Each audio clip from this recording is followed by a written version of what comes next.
because you're elite, James, because you have this vast experience and wisdom, let's kind of unpack what's the difference between managers that struggle and managers that are elite, right?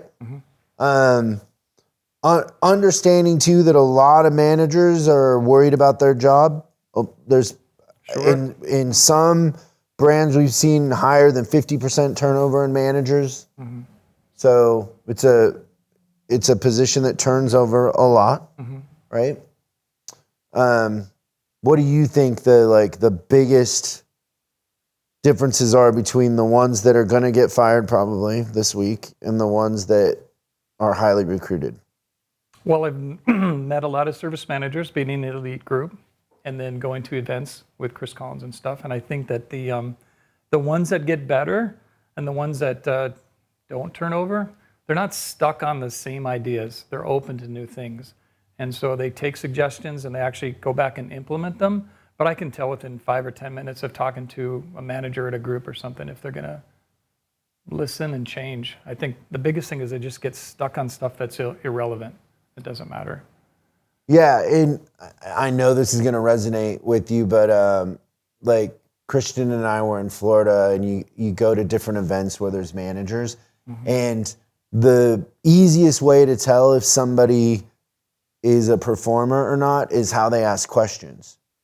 So a lot of times the commonality between low performers is the way that they ask a question is not a question, it's a statement.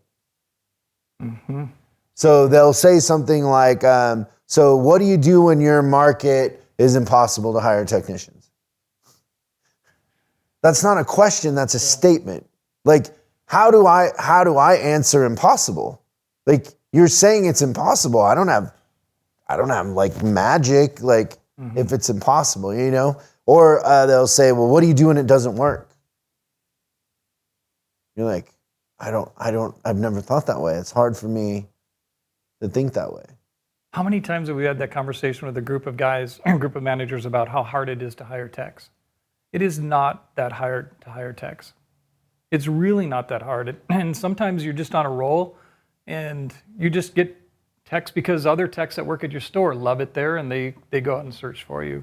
But it's not that hard. Every time someone says that, I get quiet and they're not trying.